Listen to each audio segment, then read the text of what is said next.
打上嚟，早晨。係啊，早晨啊！你好，陳太，請講。琴日大埔嗰個火災係令到我哋全港嘅市民都難以安眠嘅。咁但係咧，我就頭先即係之前，因為見到有人你哋認佢即係接我哋啲其他人士打電話上嚟，我只係一個普通居民，但係我亦都曾經我屋邨都試過10年前做維修工作嘅。但係當其時，我哋嘅選擇係分階段進行。我哋係唔會一次過做晒一啲即係咁高風險嘅嘢。仲有咧，就係我亦都覺得好有問題。我完全唔係好明白點解而家啲維修好多時就係一次過將所有棚網封晒。有冇考慮過一樣嘢？就除咗火嘅問題，其實喺防盜佢哋嘅意識都好低喎。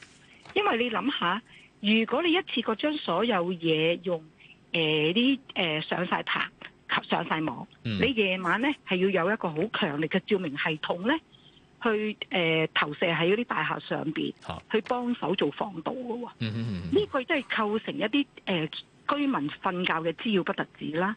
其實亦都喺間一般嚟講，我哋個管理公司係孭唔起咁大嘅監管嘅能力嘅喎。咁呢個亦都正我係質疑緊咧，就係話而家啲承辦商佢一次過拱晒啲工程出嚟，其實原因為何在呢？係為咗呢個工程上一碼係冇得反口啊！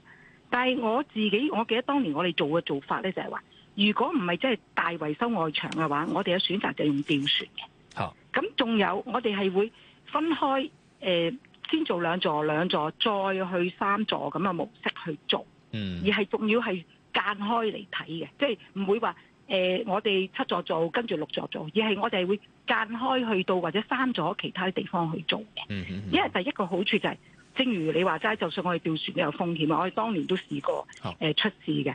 咁但係問題就係話，你除咗分散風險之餘，仲有就係你自己嗰個住緊嗰個屋邨個管理係有能力去承擔做管理。我唔明白究竟啲法團嘅想法係容易，即係唔完全係被嗰啲咁嘅維修公司去控制住佢哋嘅諗法啊，定係管理公司都唔俾意見呢？明白，好，唔該晒陳太，都繼續歡迎大家打嚟18723，關注到大埔宏福苑。